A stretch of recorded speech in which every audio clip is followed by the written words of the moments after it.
बिस्मिल्लाहिर्रहमानिर्रहीम। Completing square method हम लेके चल रहे थे, उसी का दूसरा क्वेश्चन अब हम करने लगे हैं। टाइम बचाने के लिए मैंने इसको पहले से सॉल्व करके रख लिया है। तो इसमें हमारे पास इक्वेशन उसी तरह से एक क्वाड्रेटिक इक्वेशन है, और पहला स्टेप मैंने यही बताया था कि एक्स स्क्वायर का जो कोफिशेंट है, कोफिशेंट से मुराद मेरी ये है कि एक्स स्क्वायर के साथ जो यहाँ पे कांस्टेंट नंबर लिखा होता है वो हमारा कोफिशेंट है। यहाँ पे हमारा कोफिशेंट 2 है, तो कंडीशन ये होती है, या पहला स्टेप ये होता है कि एक्स स्क्वायर का कोफिशेंट जो है वो हमेशा हमने 1 बनाना होता है। तो 1 बनाने के लिए जो भी नंबर एक्स स्क्वायर के साथ लिखा होएगा उसी नंबर से हमने इस पूरी इक्वेशन को डिवाइड कर देना है। तो थ्योरी में इसी को मैंने लिख दिया।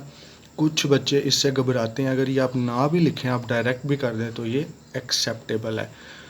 तो इस इक्वेशन की हर टर्म को मैंने 2 से डिवाइड कर दिया। 2 से जब डिवाइड किया तो दिस और दिस, ये दोनों 2 कैंसिल हो गए, और यहाँ पे हमारे पास 1x square minus 5/2x minus 3/2 is equal to 0 आ गया। अब उसके बाद मैंने आपको ये बताया था कि दूसरा काम हमने ये करना है कि ये जो यहाँ पे कांस्टेंट टर्म होती है जिसके साथ ना तो एक्स स्क्वायर होता है और ना ही वाई स्क्वायर होता है, इसको हमने शिफ्ट करना है टूवर्ड्स राइट साइड। तो बाकी तो ये देखें, लेफ़्ट साइड पे 1x स्क्वायर माइनस 5/2x जो लिखा हुआ है वो एज इट इज़ ही आ गया। और ये जो कांस्टेंट टर्म है ये जब यहाँ पे आएगी तो 0 + 3/2, तो आपको पता है 0 जिसमें भी प्लस हो या माइनस हो तो उस नंबर को कोई भी फ़र्क नहीं पड़ता, लेकिन मल्टीप्लाई हो तो वो ज़रूर इफ़ेक्ट करता है। ये हमारा था जी दूसरा स्टेप। अब तीसरा स्टेप मैंने आपको ये बताया था, ये थोड़ा सा क्रिटिकल है। कुछ बच्चे यहाँ पे आके कैसे कहते हैं कि ये क्वेश्चन बहुत ही डिफ़िकल्ट है, लेकिन इसको 1-2 दफ़ा दोहराने की ज़रूरत है, लेकिन उसके बाद ये बहुत ही आसान लगेगा अगर इसको 1-2 दफ़ा इसको कर लिया जाए प्रैक्टिस के तौर पर। तो यहाँ पे जो x का कोफिशेंट है, x का कोफिशेंट मैंने आपको अभी बताया, जो वेरिएबल के साथ नंबर लिखा होता है, जैसे यहाँ पे वेरिएबल x है उसके साथ नंबर लिखा हुआ है -5/2, वो हमने ले लिया एज इट इज़। इस कोफिशेंट को हमने मल्टीप्लाई करना होगा 1/2 के साथ। कंप्लीटिंग स्क्वायर का जो भी क्वेश्चन आ जाए उसमें सेम यही प्रोसेस रहेगा।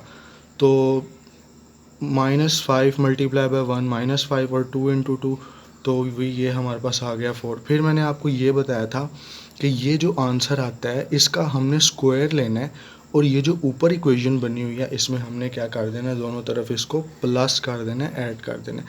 ये हम इस वजह से करते हैं ताकि लेफ़्ट साइड पे, ऑन द लेफ़्ट साइड पर हमारा जो है वो स्क्वायर कंप्लीट हो जाए। तो अब देखते हैं क्या किया हमने। ये 1x square as it is ही आ गया, -5/2x भी एज इट इज़ ही आ गया। अब ये इक्वेशन ए में थोड़ी सी चेंजिंग ये है कि इसमें मैंने कलर चेंज करके लिखा है ताकि आपको परेशानी भी ना आए। -5/4 होल स्क्वायर यहाँ पे भी ऐड कर दिया, और -5/4 होल स्क्वायर यहाँ पे भी ऐड कर दिया, और अकॉर्डिंग टू द इक्वेशन है यहाँ पे 3/2 था तो वो +3/2 एज इट इज़ ही रहा। इसका साइन पॉजिटिव इस वजह से हुआ है कि ये नेगेटिव था तो ये यहाँ पे आके पॉजिटिव, ये रूल है। ओके, इसके बाद फिर हमने हमेशा लेफ़्ट साइड पे स्क्वायर कंप्लीट करना होता है। तो स्क्वायर कंप्लीट करने के लिए यहाँ से फर्स्ट वैल्यू विदाउट स्क्वायर लिखनी होती है, और ये लास्ट वाली वैल्यू, मिड वाले को तो हम छोड़ देते हैं टेम्परेरीली। वो इस वजह से छोड़ते हैं कि जब स्क्वायर कंप्लीट होता है और इस स्क्वायर को जब रीओपन करते हैं तो यही वाली फॉर्म जो ऊपर लिखी हुई है बन जाती है। तो इधर से सिंपल हमने विदाउट एक्स को स्क्वायर के लिखना है, यानी एक्स के ऊपर स्क्वायर नहीं डालना। एक्स आ गया और यहाँ पे -5/4 ये दूसरी टर्म लिख दी, और ब्रैकेट लगा के ऊपर लगा दिया स्क्वायर, और यहाँ पे सारा कुछ एज इट इज़ है, 3/2 प्लस -5/4 होल स्क्वायर। अब यहाँ पे मैंने ये किया कि ये जो -5/4 था इसको ओपन कर लिया, तो ये हमारा बन गया 25/16। अब ये माइनस कहाँ पे गया, तो square of negative values is always positive, square of negative values is always positive. या इसका एक रूल ये भी है कि नेगेटिव वैल्यूज़ के ऊपर अगर पावर इवन हो तो जो आंसर होता है वो प्लस में आ जाता है, तो वो माइनस एलिमिनेट हो जाता है, ख़त्म हो जाता है।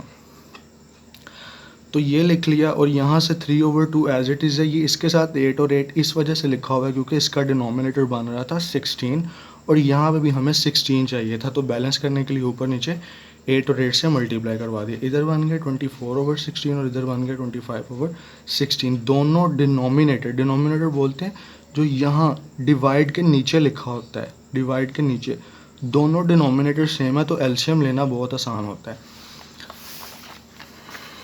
तो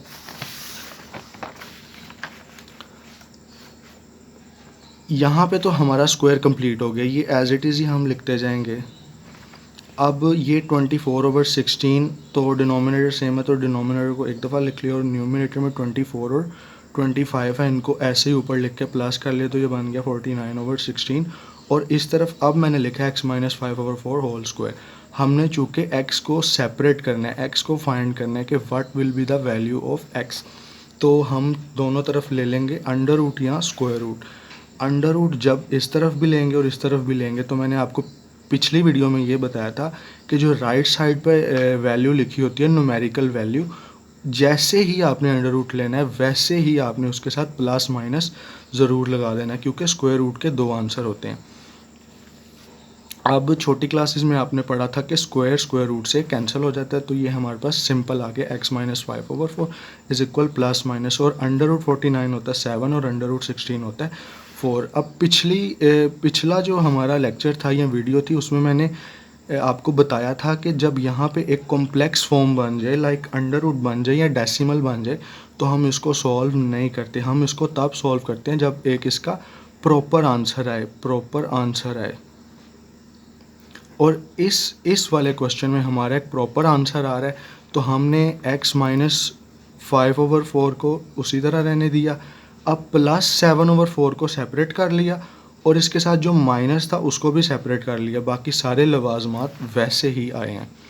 यहाँ पे हमें 2x की वैल्यू मिलेंगी, ये x यहीं पे रहा, और ये -5/4 इस तरफ जाके बन जाएगा +5/4, क्योंकि it is a rule when a number is negative on left side, when it is shifted towards right side it become positive।